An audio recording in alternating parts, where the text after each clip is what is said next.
Welcoming guys to a recap of every single NFL team for the 2021 season. We're back in the NFC West with the Seattle Seahawks. And going into this 2021 season, there was a lot of rumblings in the media, a lot of whispers about, is Russ going to leave? Are the Seattle Seahawks going to trade Russ? Because if you remember, last summer, he had he had a list. He drawn out a list of the potential teams he wants to go in. There was Cowboys on that list. I think there was definitely the Bears. He wanted to play some Bears football.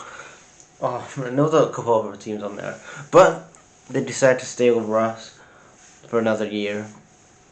And they have this thing. So they're fourth in the NFC West. They finished the regular season with a 7-10 record. They're 3-5 going into the bye week. But after that, they do have wins against divisional rivals in the Cardinals and the 49ers. But the key things about this season was that Rashid Penny only played 10 games. You had 4 games that Carson played. And then you had Russ that got injured in the middle of the season. And he came back way too quickly because of his whole hand injury he had. And then you look at the offense that was built around Russ, and that was just bad. It was just really a bad offense. But a defense that you've heavily invested in was fucking bad. You traded up a pick to get Jamal Adams. And it was just bad. You have wide receivers in Tyler Lockett and DK Metcalf that you have, and then at some point your defense was tighten up in some of the games. So sometimes even though the defense was bad, that you wasn't giving them away many points against many teams. But he was 28th in sacks. He was 20th in sacks. You need a big rebuild in Seattle, especially now Russ has gone, and in that Russ trade you get a first round pick, you get a second round multi first round picks, multi second round picks. Russ goes to Denver, so you're looking for a quarterback. You have Drew Lock, who goes the other way. Noah Fink comes in. Tyler Lockett goes to Denver as well, and then you lose. Then you release Bobby Wagner, the guy that has been one of your best players for the last couple of years. Let's be honest, Russ hasn't been the same for the past 3 or 4 seasons now, and was this the right time to trade Russ?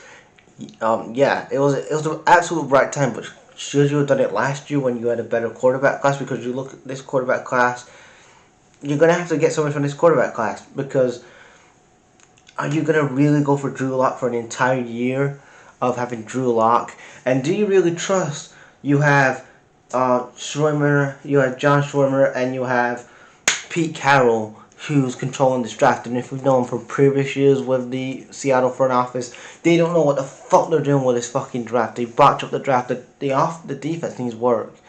You can work on the offense as well, but the defense needs work in this draft. But the quarterback position, I don't know where the hell you're going to find a quarterback from. I look at this class and maybe you can go for a Kenny Pickett or a Desmond Ridder and ride it out for the season and say this is a big rebuild. But if you're going for a big rebuild, why the hell is Pete Carroll still part of this franchise? He's a 70-year-old man. How the hell is he gonna have patience to rebuild a team when he's a 70-year-old man? He wants the here and now. He doesn't want to do a rebuild, because how many years? I know. You want to be loyal. You want to have loyalty to him, and I understand that. But this is a guy that is 70 years old. He, as much as he has enthusiasm and he says, "I'm down with the kids of today," he doesn't have the patience to coach a young quarterback and actually groom the quarterback into that next dude that you want for the next couple of years. Because let's be honest, much as good as Russ has been for Seattle, you guys never got a championship. You never went to a Super Bowl and won anything with Russ in over a decade. So this rebuild is big. Pete Carroll needs to leave it in this offseason. Um, but you've got cap space, so you can work around that because now you got that big contract off Russell Wilson. So you can work on something on the cap space, and Von Miller's gone now as well. Not Von Miller. Bobby Wagner's gone. And then you can upgrade on people like Alex Collins and Rashid Penny and who else did I say? On Carson as well, because like I said, those 4 guys can be replaced. The defensive stats I have. So Bobby Wagner's last season in Seattle was 10 games played, 16 started, 1 interception, 3 yards. You had Alex Collins, who played 11 games, started 16, 180 attempts, 411 yards, 2 touchdowns. Then you had DK Metcalf, who had 17 games played, 17 games started, 1 attempt, 6 yards. Then we go for the points for. You had 395 points for, which is 16 out of 32. Points against, which was 365, which was 11th out of 32. And then a couple of the signings that you had in on the offseason, you've got defensive tackle James Quinton Jefferson. You have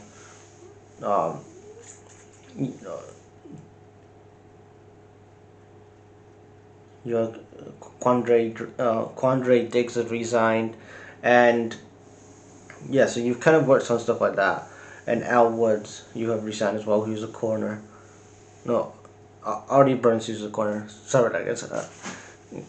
So overall, you have worked on some things, but again, you need to work on the draft and see if you can get in the draft as well, especially at the quarterback position, and see if he's going to be that dude or not. Because I don't really see like a year with Drew Lock. You're going to be really confident, but I'm not really confident with this front office that they're actually going to do the right thing. And if Pete Carroll stays for this upcoming season, I don't know, guys. It's going to look really. It's going to take a while for this rebuild. The longer that Pete Carroll stays in Seattle, the longer the rebuild's going to be. Peace.